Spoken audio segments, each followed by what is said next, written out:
I'm Nadine Garland. I'm with the Historical Society of Kimmswick, but I often open the Burgess-How on Saturdays and Sundays. Visitors come in. We talk history, talk about Kimmswick, Mr. Kim, the Burgess-How, the Burgess family that lived here a long time. There's so many things in here that we can talk a long time about any given items. But we all enjoy the history of seeing people. Hello, I'm David Brock of the Kimmswick Historical Society. I'm a volunteer here at the Burgess-How House. This is a catalog telephone from around 1916, 110 years old. And this weekend, this is one of the items we're going to be displaying here. I have it hooked up to another telephone in the smaller cabin behind us, to where we can make calls to one another, and we can let people make calls to one another. To make a call with this, you would take the receiver off, turn the crank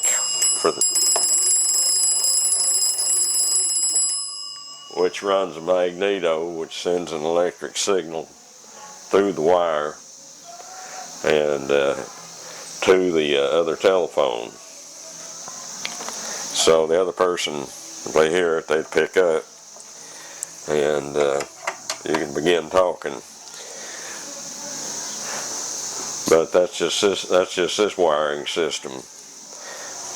The real thing would be basically you'd pick up the receiver, crank.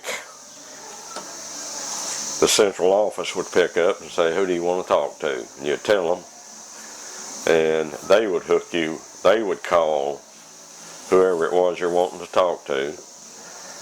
Then they would see if they were home. If they were, they'd connect you and that person. You could talk. And then when you hang up, why,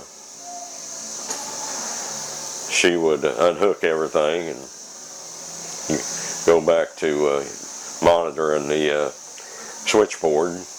And anyway, come on down to the Burgess-How on Saturday and Sunday and check us out. This is the small cabin behind the Burgess-How House in Kimmswick. Again, it's owned by the Kimmswick Historical Society, and I volunteer to give people tours on weekends. This is the other end of our telephone line here. This telephone works, and I try to encourage people to talk to one another on the telephones to give them the experience of what it would be like 110 years ago.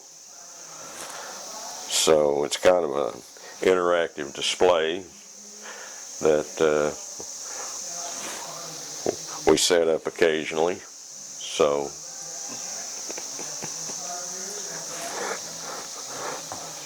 but the idea is for people to be able to have hands-on and have an understanding of what life was like before.